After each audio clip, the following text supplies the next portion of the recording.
August 15 నుంచి మహిళలకు అమలు చేయనున్న ఆర్టీసీ ఉచిత బస్సు ప్రయాణ పథకంలో మహిళలకు జీరో ఫేర్ టికెట్ ఇవ్వాలని ముఖ్యమంత్రి చంద్రబాబు నాయుడు అధికారులకు సూచించారు. ఎక్కడి నుంచి ఎక్కడికి ప్రయాణం చేస్తున్నారు, ఉచిత ప్రయాణంతో ఎంత మేర వారికి డబ్బులు ఆదా అయ్యాయి, 100% ప్రభుత్వం ఇస్తున్న రాయితీ వంటి వివరాలు ఆ టికెట్లో పొందుపరచాలని చెప్పారు. జీరో ఫేర్ టికెట్ ఇవ్వడం ద్వారా ఎంత లబ్ధి పొందారనే విషయం రాష్ట్రంలోని మహిళా ప్రయాణికులందరికీ సులభంగా తెలుస్తుందని ముఖ్యమంత్రి అన్నారు. ఇందుకు సంబంధించి సాఫ్ట్వేర్ సిద్ధం చేయాలని ముఖ్యమంత్రి ఆదేశించారు. మహిళలకు ఆర్టీసీ ఉచిత బస్సు ప్రయాణ పథకంపై సచివాలయంలో ముఖ్యమంత్రి చంద్రబాబు అధికారులతో సమీక్షించారు.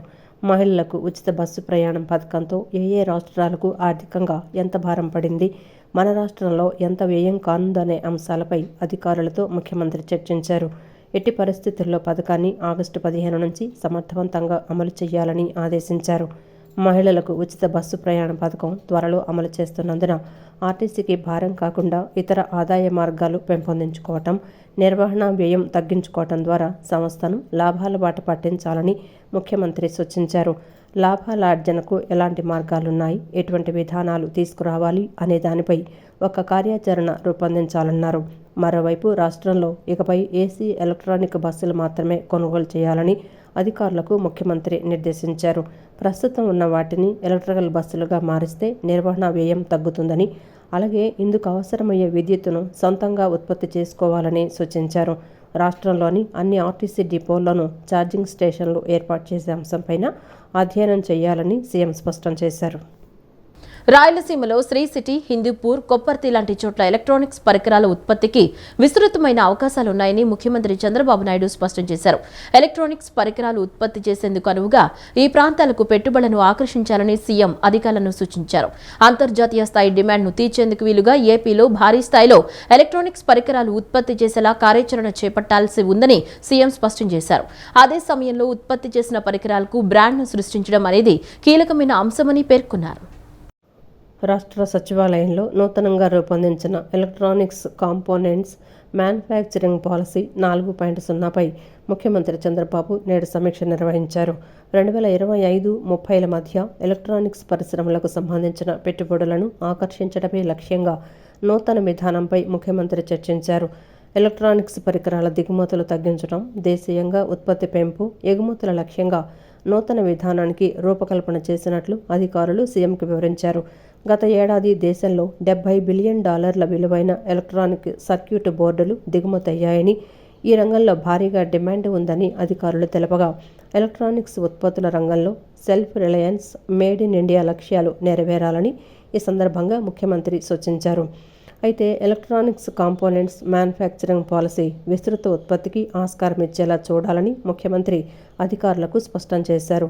పరిశ్రమల ఏర్పాటుతో పాటు ఉత్పత్తికి అనువైన ఎకోసిస్టమ్ను కూడా ఏర్పాటు చేయాల్సిందిగా ముఖ్యమంత్రి పేర్కొన్నారు. $100 బిలియన్ మేర పెట్టుబడులను ఎలక్ట్రానిక్స్ రంగంలో ఆకర్షించేలా కార్యాచరణ సిద్ధం చేయాలని సీఎం సూచించారు. ప్రస్తుతం ఈ రంగంలో బెంగళూరు, చెన్నై లాంటి నగరాల్లో భూమి లభ్యత తీవ్రంగా ఉందని, ఏపీకి ఇది సానుకూల అంశమని, రాష్ట్రంలో ఎలక్ట్రానిక్స్ కాంపోనెంట్స్ పరిశ్రమల్ని స్థాపించేందుకు అనుకూల ప్రాంతాలు ఉన్నాయని అన్నారు. తిరుపతి సమీపంలోని శ్రీ సిటీ, కర్నూలు సమీపంలో ఓర్వకల్లు, కొప్పర్తి, హిందూపూర్ లాంటి ప్రాంతాలు ఎలక్ట్రానిక్స్ పరిశ్రమల ఏర్పాటుకు అనువుగా ఉన్నాయని స్పష్టం చేశారు. వీటితో పాటు ఔత్సాహిక పారిశ్రామికవేత్తల్ని ప్రోత్సహించేందుకు కూడా చర్యలు తీసుకోవాలని, ప్రతి ఇంటికి ఓ పారిశ్రామికవేత్త ఉండాలన్నది కూటమి ప్రభుత్వ లక్ష్యమని ముఖ్యమంత్రి అన్నారు. రాజధాని 2వ దశ భూ సమీకరణపై మంత్రివర్గ ఉపసంఘంలో చర్చించి నిర్ణయం తీసుకుంటామని పట్టణాభివృద్ధి శాఖ మంత్రి నారాయణ వెల్లడించారు. 1-2 రోజుల్లో భేటీ అయ్యి 2వ దశ భూ సమీకరణపై నిర్ణయం తీసుకుంటామని చెప్పారు. 2వ దశ భూ సమీకరణపై నిర్ణయం తీసుకుని వచ్చే కేబినెట్ సమావేశంలో పెడతామని వివరించారు. ఎమ్మెల్యేలు, ఎమ్మెల్సీలకు 12 టవర్లలో 288 క్వార్టర్లు డిసెంబర్ నాటికి పూర్తవుతాయని తెలిపారు. మంత్రులు, జడ్జీల క్వార్టర్లు వచ్చే మార్చి నాటికి అందుబాటులోకి వస్తాయన్నారు. అమరావతిలో నిర్మాణంలో ఉన్న భవనాలను మంత్రి నారాయణ నేడు పరిశీలించారు. అనంతరం ఆయన మీడియాతో మాట్లాడుతూ ఎమ్మెల్యే, మంత్రుల బంగ్లాలు పరిశీలించామని చెప్పారు. ఎమ్మెల్యే, ఎమ్మెల్సీలకు 12 టవర్లు కేటాయించామని, మొత్తం 288 అపార్ట్మెంట్లు అమరావతిలో ఏర్పాటు చేస్తున్నట్లు వివరించారు. ఆల్ ఇండియా సర్వీస్ అధికారులకు 6 టవర్ల నిర్మాణం జరుగుతోందని తెలిపారు. గ్రౌండ్ ఫ్లోర్ దాదాపు పూర్తయిందని, నాన్ గెజిటెడ్ అధికారుల టవర్ల నిర్మాణం కూడా దాదాపు పూర్తయిందని వెల్లడించారు. హ్యాపీనెస్ట్లో 6 టవర్లు ఏర్పాటవుతున్నాయని వివరించారు. వచ్చే మార్చి 31వ తేదీలోపు ఆయా నిర్మాణాలు పూర్తి కావాలని అధికారులను ఆదేశించినట్లు చెప్పారు. ఆల్ ఇండియా సర్వీస్ అధికారుల టవర్లు ఈ ఏడాది డిసెంబర్లోగా పూర్తవుతాయని, ఐకానిక్ టవర్ డిజైన్లు కూడా దాదాపు పూర్తయ్యాయని చెప్పుకొచ్చారు. ఇవాళ నార్మన్ పోస్టర్ బృందం అమరావతికి వస్తారని, వారితో ఐకానిక్ టవర్ డిజైన్లపై చర్చిస్తామని తెలిపారు. 75 కంపెనీలకు భూ కేటాయింపు జరిగిందని, డిసెంబర్ చివరిలోగా అన్ని పనులను పూర్తి చేసి ప్రారంభిస్తామని చెప్పారు. గత జగన్ ప్రభుత్వం రైతులను, కాంట్రాక్టర్లను ఇబ్బంది పెట్టిందని మంత్రి నారాయణ విమర్శించారు. 2014-19లోనే టెండర్లు ఇచ్చి ఆ వర్క్స్ టేకప్ జరిగింది. అయితే గత ప్రభుత్వం ఆపేసింది. అయితే వాటిని మళ్ళీ ఈ ప్రభుత్వం రాగానే ఉన్న లీగల్ హర్డిల్స్ అన్నింటినీ ఎటువంటి ఇబ్బంది లేకుండా ఓవర్కమ్ చేసి ఆ వర్క్స్ కూడా టెండర్ పిలవడం జరిగింది. ఇవన్నీ అన్ని వర్క్స్ టేకప్ అయినాయి. ఇవాళ నేను జడ్జెస్ బంగ్లాసు, మినిస్టర్ల బంగ్లాలు, ఐఏఎస్ ఆఫీసర్ల బంగ్లాలు, తర్వాత ఐఏఎస్ ఆఫీసర్ల అపార్ట్మెంట్లు, ఈ ఎమ్మెల్యే ఎమ్మెల్సీల యొక్క అపార్ట్మెంట్ ఇవన్నీ యాక్చువల్గా పరిశీలించి అధికారులతో డిస్కస్ చేశాను. చిన్న అంటే మ్యాన్ పవర్ ఆల్మోస్ట్ 90% పెట్టారు, ఇంకా 10% పెట్టాలి. అదేవిధంగా ఎక్విప్మెంట్ అంటే ఇప్పుడు కన్స్ట్రక్షన్ సంబంధిస్తే షంటింగ్ సామాన్ పెట్టాలి కొంత, ఇంకా ఒక 20% షార్టేజ్ ఉంది. అది కూడా ఈ నెలాఖరుగా పెడతామన్నారు. దానికి సంబంధించిన లేబర్ ప్రపోర్షియేట్ కూడా ఈ నెలాఖరుగా చేస్తామన్నారు. ఈరోజు తీసుకుంటే అమరావతి క్యాపిటల్ సిటీలో ఎమ్మెల్యేలు ఎమ్మెల్సీలకి దాదాపు 12 టవర్లు 288 హౌసెస్ కడుతున్నాం. 288 అపార్ట్మెంట్స్, 12 టవర్లు. అదేవిధంగా ఆల్ ఇండియా సర్వీసెస్ ఆఫీసర్స్కి, ఐఏఎస్ ఆఫీసర్స్కి, వాళ్ళకి ఐపీఎస్ ఆఫీసర్లకి 6 టవర్లు, 144 అపార్ట్మెంట్స్. ఇవి కూడా దాదాపు అయిపోయింది. మనం అక్కడే ఉన్నాం. ఇప్పుడు మనం ఉండేది అక్కడే. ఫినిషింగ్ కూడా అయిపోయింది. ఇంటర్నల్గా కొంత ఫర్నిచర్ని దాన్ని సెట్ చేస్తున్నారు.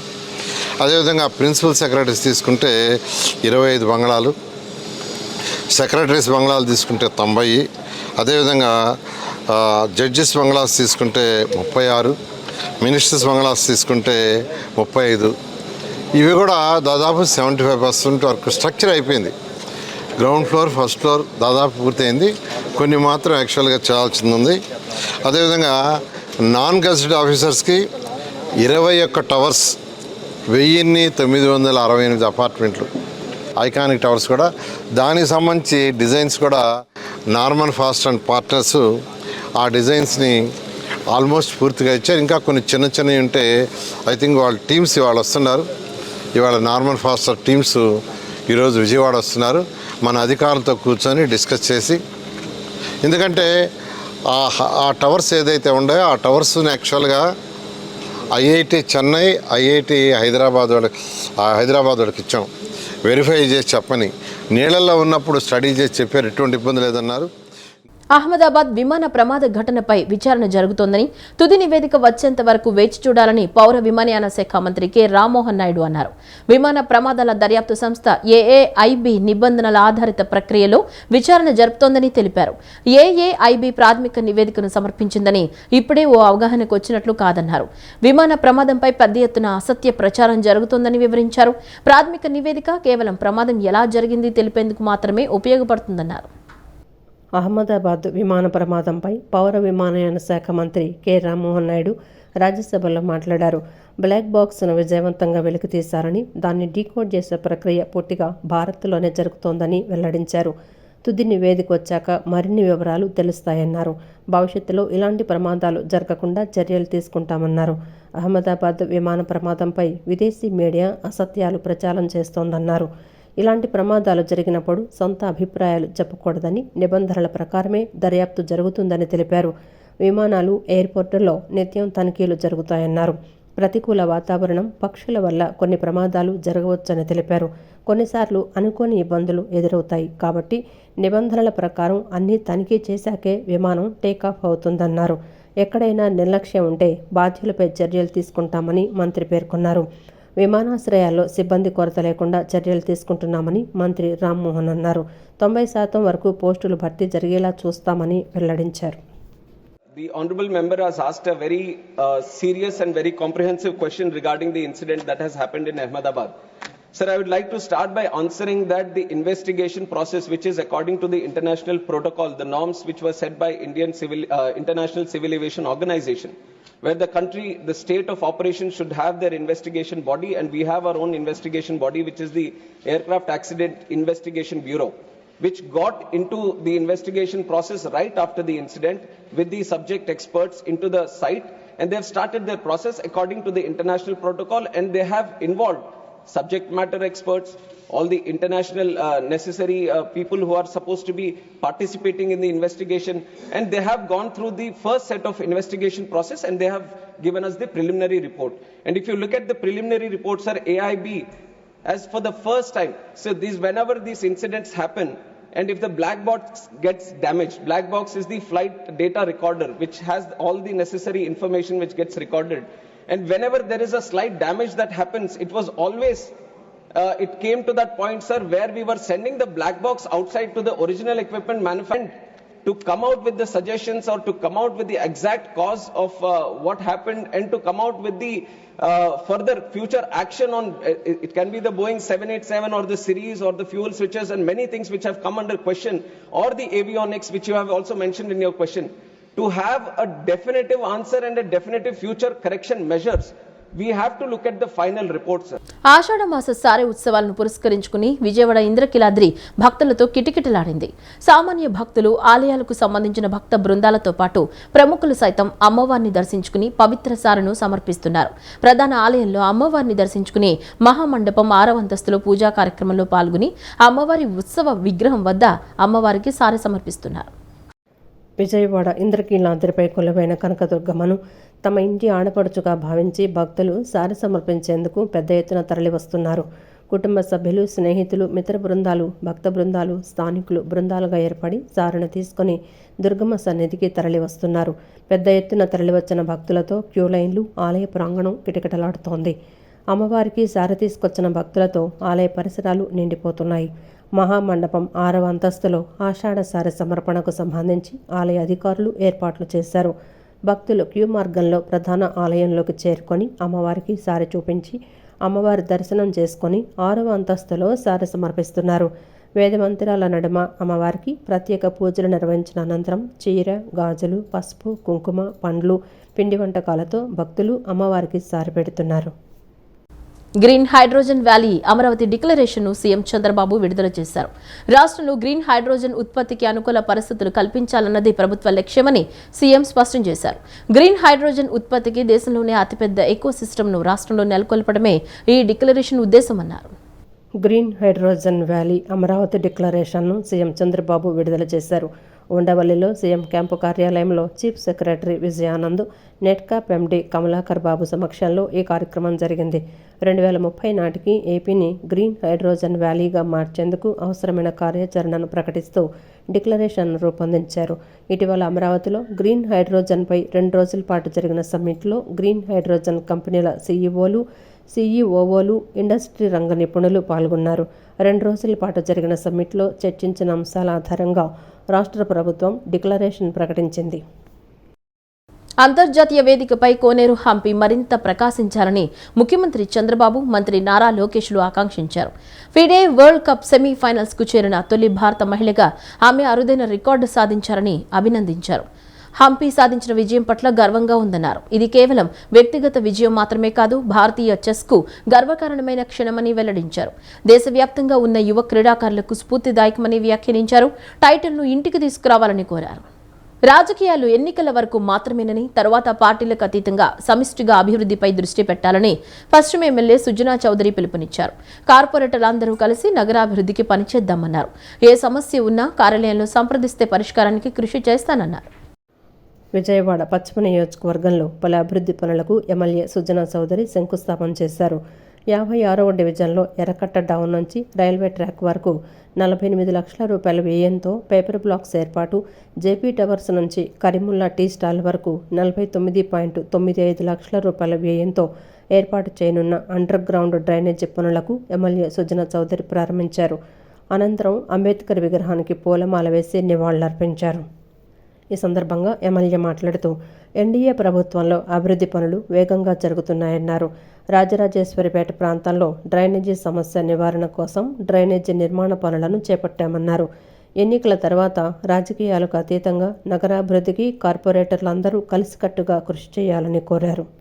ఒక 2 నెలల్లో కంప్లీట్ అవుతుంది డెఫినెట్గా. అయినాక ప్రజలకు ఇంకేమన్నా సమస్యలు ఉన్నాయా, రోడ్డు సమస్య ఒకటి ఉందని చెప్పారు, అది కూడా వర్క్ చేస్తూ ఉన్నాం. వాటర్ ట్యాంక్ ఆల్రెడీ శాంక్షన్ చేయించాం. వాటర్ ట్యాంక్ సుమారుగా 4 కోట్ల రూపాయలు అవుతా ఉంది, అది శాంక్షన్ చేయించాం. 50 లక్షల రూపాయలు పార్క్ కూడా శాంక్షన్ అయింది. అది త్వరలో ఒక 1 నెల రోజుల్లో అది కూడా ఫౌండేషన్ రోడ్ చేయడం జరుగుతుంది. అప్రోచ్ రోడ్ కూడా శాంక్షన్ అయింది. ఈ కూటమి party, Telugu Desam party, Bharatiya Janata party మరియు జనసేన పార్టీ అందరూ కూడా కలిసికట్టుగా ఈ లోకల్ నాయకులు రఫీ గారు లాంటి వాళ్ళు కానీ, మా మీరా గారు కానీ, ఇంకందరూ ఈ కార్పొరేటర్ గారు కానీ, అదే కార్పొరేటర్ గారితో కూడా చెప్తా ఉన్నా, మనకి ఎలక్షన్స్ వరకు, ఎన్నికల వరకు మాత్రమే మనం యుద్ధం చేసుకోవాలి, ఎవరు గెలవాలనేది. ఆ తర్వాత అందరూ కలిసిమెలిసి పని చేసుకోవాలి. కార్పొరేటర్స్ అందరూ కలిసి కూడా ఒకసారి మనం కలిస్తే బాగుంటుందని చెప్పి నా ఉద్దేశం. డెఫినెట్గా మీ ద్వారా వాళ్ళకు కూడా ఈ కమ్యూనికేషన్. అనంతరం కార్పొరేటర్ ఎలకల చలపతిరావు మాట్లాడుతూ 56వ డివిజన్లో విజయవాడ నగరపాలక సంస్థ నిధులతో 2 అభివృద్ధి పనులకు ఎమ్మెల్యే శంకుస్థాపన చేశారన్నారు. డివిజన్లో డ్రైనేజీ సమస్యల నివారణ కోసం డ్రైనేజీ నిర్మాణ పనులు చేపట్టామన్నారు. కార్పొరేటర్లుగా ప్రజలకు ఏది కావాలో చేసి పెడతామని చెప్పారు. ఈ డివిజన్ను మోడల్ డివిజన్గా తీర్చిదిద్దేందుకు కృషి చేస్తున్నామని తెలిపారు. ఈ 2 వర్కులు కూడా కార్పొరేషన్లో స్టాండింగ్ కమిటీలో శాంక్షన్ చేయడం జరిగింది. ప్రజలకి ఏదైతే ఉపయోగమో, ఏదైతే మంచి చేయాలో మేమందరం కూడా కార్పొరేటర్లుగా ప్రజలకు ఏ పని కావాలో మేము చేసి పెడతాం. అదేవిధంగా గతంలో కూడా వైఎస్ఆర్ పార్టీ గవర్నమెంట్ ఉన్నప్పుడు ఆ రోజున వెల్లంపల్లి శ్రీనివాస్ గారి మంత్రిత్వంలో ఎన్నో అభివృద్ధి పనులు మా డివిజన్లో చేయడం జరిగింది. అలాగే వాటర్ ట్యాంకును కూడా శాంక్షన్ చేయడం జరిగింది. మరి వాటర్ ట్యాంకును కూడా త్వరలోనే మరి ఎమ్మెల్యే గారితో విన్నవించాం. గట్టిగా దాన్ని సాధించాలనే ఉద్దేశంతో డివిజన్ వాసులు అందరూ కూడా అడగడం జరిగింది. ఎమ్మెల్యే గారు తప్పనిసరిగా చేస్తూ ఉన్నారు. అర్జీదారుల సంతృప్తి లక్ష్యంగా అర్జీలకు పరిష్కారం చూపాలని, నిర్దేశించిన సమయంలో అర్జీలను పరిష్కరించాల్సిందేనని జిల్లా కలెక్టర్ డాక్టర్ జి లక్ష్మీషా అధికారులకు స్పష్టం చేశారు. ఈ విషయంలో ఎటువంటి అలసత్వాన్ని ఉపేక్షించబోనని ఆదేశించారు. నమోదైన అర్జీలకు సంబంధించి కింది స్థాయి అధికారుల నుంచి తగిన సమాచారాన్ని సేకరించి అర్జీదారులను సంతృప్తి పరచడమే ధ్యేయంగా ప్రభుత్వ లక్ష్యాన్ని నెరవేర్చాలన్నారు. అర్జీదారుల సంతృప్తి లక్ష్యంగా అర్జీలకు పరిష్కారం చూపాలని, నిర్దేశించిన సమయంలో అర్జీలను పరిష్కరించాల్సిందేనని, ఈ విషయంలో ఎటువంటి అలసత్వాన్ని ఉపేక్షించబోనని కలెక్టర్ డాక్టర్ జి లక్ష్మీసా అధికారులను ఆదేశించారు. ప్రజా సమస్యల పరిష్కార వేదిక, public grievance redressal system PGRS కార్యక్రమంలో భాగంగా నేడు కలెక్టరేట్ పింగళ వెంకయ్య సమావేశ మందిరంలో జిల్లా collector doctor G Lakshmisha, joint collector S ఇలక్కయ్య ప్రజల నుంచి అర్జీలు స్వీకరించారు. ఈ సందర్భంగా జిల్లా కలెక్టర్ మాట్లాడుతూ, ప్రజా సమస్యల పరిష్కార వేదికలో అర్జీదారుల నుండి స్వీకరించిన సమస్యలకు సంబంధించి అర్జీలను క్షుణ్ణంగా పరిశీలించి శాశ్వత పరిష్కారం చూపే విధంగా చర్యలు తీసుకోవాలన్నారు. అర్జీదారుల సంతృప్తి చెందాలనే లక్ష్యంతో అధికారులు సమస్యలను నిర్దేశించిన సమయంలో పరిష్కరించాలని, ఈ విషయంలో ఎటువంటి అలసత్వం ప్రదర్శించినా ఉపేక్షించే ప్రసక్తే లేదని కలెక్టర్ అధికారులకు స్పష్టమైన సూచనలు చేశారు. ప్రజలు ఎదుర్కొంటున్న సమస్యలను అధికారుల దృష్టికి తీసుకువస్తే సమస్య పరిష్కారం అవుతుందనే ఆశతో గ్రీవెన్స్ సెల్ను ఆశ్రయిస్తారన్నారు. వారి నమ్మకానికి బలం చేకూర్చే విధంగా నాణ్యత ప్రమాణాలతో అర్జీలను పునరావృతం కాకుండా పరిష్కరించాలన్నారు. అర్జీలు ఎట్టి పరిస్థితుల్లో పెండింగ్ ఉండరాదన్నారు. వ్యక్తిగత సమస్యలు ఎదురైనప్పుడు పడే ఇబ్బందులు పరిష్కరించుకోవాలనే తపన అధికారులకు ఎలా ఉంటుందో ప్రజలకు కూడా అదే విధమైన భావన ఉంటుందనే విషయాన్ని అధికారులు గుర్తుపెట్టుకొని సేవ చేస్తున్నారనే మానవతా దృక్పథంతో సమస్యల పరిష్కారంపై దృష్టి పెట్టాలన్నారు. నమోదైన అర్జీలకు సంబంధించి కింది స్థాయి అధికారుల నుండి తగిన సమాచారాన్ని సేకరించి అర్జీదారులను సంతృప్తిపరచడమే ధ్యేయంగా ప్రభుత్వ లక్ష్యాన్ని నెరవేర్చాలన్నారు. అర్జీల పరిష్కారంపై తాను ప్రతిరోజు సమీక్షిస్తున్నానని, అర్జీల పరిష్కారంలో సరైన కారణం లేకుండా జాప్యం జరిగినా, నాణ్యత లేకున్నా చర్యలు తప్పవని జిల్లా కలెక్టర్ లక్ష్మీసా తెలిపారు. విజయవాడ నగరపాలక సంస్థ కమిషనర్ ధ్యానచంద్ర ఆదేశాల మేరకు కార్పొరేషన్ ప్రధాన కార్యాలయంలోని కమాండ్ కంట్రోల్ రూంలో ప్రజా ఫిర్యాదుల పరిష్కార వేదికను అదనపు కమిషనర్ డాక్టర్ జి చంద్రశేఖర్ నిర్వహించారు. ప్రజలు తీసుకొచ్చిన ఫిర్యాదులను శాఖాధిపతులు స్వీకరించారు. ప్రతి ఫిర్యాదును స్వయంగా వచ్చి పరిశీలించి శాశ్వతమైన పరిష్కారాన్ని తీసుకొచ్చే విధంగా చూస్తామని అధికారులు తెలిపారు. ఈ రోజు నిర్వహించిన ప్రజా ఫిర్యాదుల పరిష్కార వేదికలో 17 ఫిర్యాదులు అందగా అందులో పట్టణ ప్రణాళిక సంబంధించినవి 5, ఇంజనీరింగ్ 4, రెవెన్యూకు సంబంధించినవి 3, వైద్య మరియు ఆరోగ్యం 2, ఎస్టేట్ 2, హౌసింగ్ 1 మొత్తం కలిపి 17 ఫిర్యాదులను అధికారులు అందుకున్నారు. ఆంధ్రప్రదేశ్ను డ్రగ్స్ రహిత రాష్ట్రంగా తీర్చిదిద్దడమే లక్ష్యంగా రాష్ట్ర వ్యాప్తంగా అవగాహన కార్యక్రమాలు నిర్వహిస్తున్నామని ఈగల్ డైరెక్టర్ రవికృష్ణ తెలిపారు. విద్యా సంస్థలు సమీపంలో ఉండే మెడికల్ షాపుల్లో డాక్టర్ ప్రిస్క్రిప్షన్ లేకుండా ఎవరికీ మందులు ఇవ్వకూడదని హెచ్చరించారు. నగరంలోని గాంధీనగర్ ఆలపాటి రామారావు ఫంక్షన్ హాల్ నందు ఏపీ ఈగల్ విభాగం, AP drug control administration, Andhra Pradesh chemist druggists association సమన్వయంతో ఆపరేషన్ గరుడ 2.0 రాష్ట్ర స్థాయి వర్క్షాప్ నిర్వహించారు. ఈ కార్యక్రమానికి Eagle director Ake Ravikrishna, DCP KJV Saritha, drug control అధికారులు, ఆంధ్రప్రదేశ్ కెమిస్ట్ డ్రగిస్ట్స్ అసోసియేషన్ సభ్యులు పాల్గొన్నారు. ప్రధానంగా ఓపియాయిడ్ డ్రగ్స్ దుర్వినియోగాన్ని నిరోధించడం అనే అంశంపై కెమిస్ట్ డ్రగిస్ట్స్ అసోసియేషన్ సభ్యులతో పాటు మెడికల్ షాపుల యజమానులందరికీ అవగాహన కల్పించాలనే ఉద్దేశంతో గరుడ 2.0 వర్క్షాప్ నిర్వహించామని చెప్పారు. ముఖ్యంగా విద్యా సంస్థల సమీపంలో ఉండే మందుల దుకాణాల్లో పక్కాగా రిజిస్టర్స్ మెయింటెనెన్స్ చేయాలన్నారు. డాక్టర్ ప్రిస్క్రిప్షన్ లేకుండా ఎవరికి మందులు ఇవ్వకూడదన్నారు. ముఖ్యంగా కాలేజీ, స్కూల్ విద్యార్థులకు డాక్టర్ ప్రిస్క్రిప్షన్ లేకుండా అమ్మితే మన చేతులారా యువత భవిష్యత్తును నాశనం చేసిన వాళ్ళమవుతామని, కాబట్టి మందుల దుకాణ యజమానులు అప్రమత్తంగా ఉండాలన్నారు. న్యూ ప్రిస్క్రిప్షన్ డ్రగ్స్ అంటే ఇంకా మనకి H1X అని షెడ్యూల్ డ్రగ్స్ ఉన్నాయి. వీటిని ప్రిస్క్రిప్షన్ బేస్ మీద మాత్రమే వాడాలి. ప్రభుత్వ డాక్టర్స్ ప్రిస్క్రిప్షన్ లేకుండా వీటిని ఎవరు కూడా అమ్మడానికి వీల్లేదు. వీటి కోసం ప్రత్యేకంగా రిజిస్టార్స్ కూడా ఏర్పాటు చేయాలి. ఆ రిజిస్టార్స్లో వాళ్ళు రాయడం ఇవన్నీ జరగాలి. దీనికోసం అని చెప్పేసి ప్రత్యేకంగా మేము రాష్ట్ర వ్యాప్తంగా అసోసియేషన్తో మీటింగ్లు పెట్టడం జరిగింది. ఆపరేషన్ గరుడాలు కూడా సుమారుగా 100 జాయింట్ టీమ్స్తో మేము రైడ్ చేయడం జరిగింది. ఇప్పుడు మేము నెక్స్ట్ స్టెప్ అంటే ఆపరేషన్ 2.0. దీని ప్రధానమైన ఉద్దేశం ముందుగా అందరిలోని అవేర్నెస్ తీసుకురావాలి. మెడికల్ షాప్స్లోని, మెడికల్ అసోసియేషన్స్లోని వాళ్ళు పూర్తి స్థాయిలో ఈ రిజిస్టార్స్ని వాటిని అమలు చేయాలి. ఎక్కడా కూడా ముఖ్యంగా విద్యా సంస్థలు వాటి సరిహద్దుల్లోని ఎక్కడా కూడా ఈ ప్రిస్క్రిప్షన్ లేకుండా కూడా అమ్మడం వల్ల ఎక్కువ మంది విద్యార్థులు కూడా దీన్ని బలయ్యే అవకాశం ఉంటుంది. అనంతరం డీసీపీ సరిత మాట్లాడుతూ నార్కోటిక్స్, గంజాయి, opioid, H1 drugs, schedule drugs related ఉన్న మందులను డాక్టర్ ప్రిస్క్రిప్షన్ లేకుండా ఎవరికి మందులు ఇవ్వకూడదన్నారు. డ్రగ్స్ తీసుకోవడానికి వచ్చే వారిపై కెమిస్ట్ డ్రగిస్ట్స్ అసోసియేషన్ వారు గట్టి నిఘా పెట్టి పోలీసులకు డ్రగ్స్ అధికారులు తెలియచేయాలని కోరారు. ఎవరన్నా ఇట్లాంటి డ్రగ్స్ తీసుకున్న H1 డ్రగ్స్ కానీ, ఎక్స్ కేటగిరీలో ఉన్నటువంటి షెడ్యూల్ డ్రగ్స్ కానీ తీసుకోవడానికి వచ్చిన వాళ్ళ మీద నిఘా పెట్టాలి. రికార్డ్స్ పక్కాగా ఉండాలి. కంటిన్యూస్గా పీరియాడికల్గా ఇన్స్పెక్షన్స్కి ప్రతి ఫార్మసిస్ట్, డ్రగిస్ట్స్, కెమిస్ట్స్ అలౌ చేయాలి. అట్లానే డిపార్ట్మెంట్ వారితోటి కోఆర్డినేట్ చేస్తూ రాష్ట్రంలో పిల్లలకి, స్టూడెంట్స్కి ఎస్పెషల్గా ఎక్కడా కూడా నార్కోటిక్ అండ్ సైకోటిక్ డ్రగ్స్ అనేవి వినియోగం కానివ్వకుండా పోలీస్ డిపార్ట్మెంట్ తోటి, ఈగల్ డిపార్ట్మెంట్ తోటి మమేకమై ఈ ఎన్ఫోర్స్మెంట్లో డ్రగిస్ట్స్, కెమిస్ట్స్ కూడా భాగస్వామ్యం అవ్వాలి. కమ్యూనిటీ యాక్టివిటీస్లో కూడా వాళ్ళు కూడా పార్టిసిపేట్ చేసి మన రాష్ట్రం గాంజా డ్రగ్స్ రహిత రాష్ట్రంగా ఉండాలనే ఉద్దేశంతో ఆ కార్యాచరణ కోసం ఈరోజు వర్క్షాప్ అనేది నిర్వహించుకుంటూ ఉన్నాం. So on behalf of Andhra Pradesh police, government of AP as well as eagle department. అనంతరం ఏపీ కెమిస్ట్ డ్రగిస్ట్స్ అసోసియేషన్ కోశాధికారి సాధు ప్రసాద్ మాట్లాడుతూ ఏపీ ప్రభుత్వం ప్రతిష్టాత్మకంగా తీసుకొని ఆంధ్రప్రదేశ్ రాష్ట్రాన్ని గంజాయి రహిత రాష్ట్రంగా తీర్చిదిద్దాలనే ఉద్దేశంతో మంచి అవగాహన కార్యక్రమాలు నిర్వహిస్తున్నారు. తమ అసోసియేషన్ తరపున మత్తుమందు వినియోగానికి వ్యతిరేకంగా నిర్వహించే పోరాటంలో భాగస్వాములం అవుతామన్నారు. మత్తుమందులకు సంబంధించిన వినియోగించే క్రమంలో ఎటువంటి జాగ్రత్తలు పాటించాలి, మందులు విక్రయాలు చేసేటప్పుడు రోగులకు సంబంధించిన వారు వస్తున్నారా, స్టూడెంట్స్ మందులు తీసుకుంటున్నారా అనే విషయంలో అప్రమత్తంగా ఉండాలని సూచించినట్లు తెలిపారు. మత్తు మందులకి సంబంధించిన మందులని వినియోగించే క్రమంలో ఎటువంటి జాగ్రత్తలు తీసుకోవాలి, ఆ మందులని పర్చేజ్ చేసేటప్పుడు ఆ పేషెంట్స్ వస్తున్నారా, లేకపోతే ఎవరైనా కాలేజ్ స్టూడెంట్సా, లేకపోతే అలా మొత్తం మందికి అలవాటు పడిన వాళ్ళు వస్తున్నారని అబ్జర్వేషన్ ఏ రకంగా చేయాలి అన్న దాని మీద వర్క్షాప్ జరిగింది. మేమందరం కూడా Andhra Pradesh chemist and druggist association తరపున మత్తు మందులు వినియోగానికి వ్యతిరేకంగా పోరాటంలో మేము సైతం అని చెప్పని మేము ఈ పోరాటాన్ని చేస్తున్నాము.